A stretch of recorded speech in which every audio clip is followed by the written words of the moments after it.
A couple of years ago, I found myself in a back and forth through LinkedIn with Brian Clark. Brian's the impresario at Copyblogger and a guy I once referred to as the smartest guy in business. Brian and I were talking about his decision to turn off comments at Copyblogger, and I said at the time that he was making a big mistake. Well, the rebirth of blog comments is here. I'm almost embarrassed to admit that social engagement and change moves so quickly that I missed Copyblogger's 180 on comments, but maybe that's the point, and I shouldn't be embarrassed at all so much as Brian should be happy to have reversed field. This subject is near and dear for me, and it dates back some years.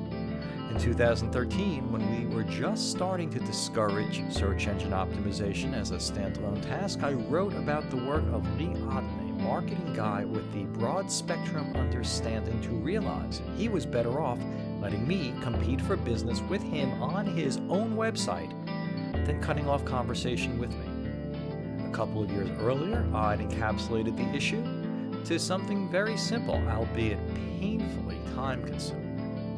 Do what you promise. And way back in 2010, I commented about an idea that had sprung from the keyboard of Chris Brogan. Ambient connectivity is an amazing idea, but if you define it as an excuse for overreacting to what Chris called the social crash theory, well, you've missed the point. As the rebirth of blog comments happens all around us, it's important that all of those posts come back with a vengeance. Pretty much everything on the internet is about interaction. You're not going to kill your competition pretending they don't exist, and there's enough to be gained from keeping your enemies close that it's a better strategy, and that won't be changing. Be who you are, foster and maintain connections to as many people as possible, and encourage give and take, even if you need to pay someone to answer your mail. You know, that thing celebrities have always done?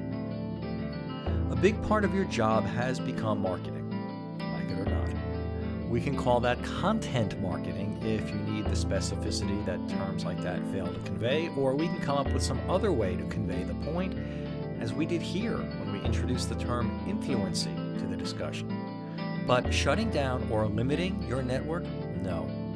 No 6 years ago, no ever since, and I promise, no this time next year. Welcome to the rebirth of blog comments. Embrace it, love it, move forward with it. Not sure where to start? Well, right here. I'm the Answer Guy, and I'll be back.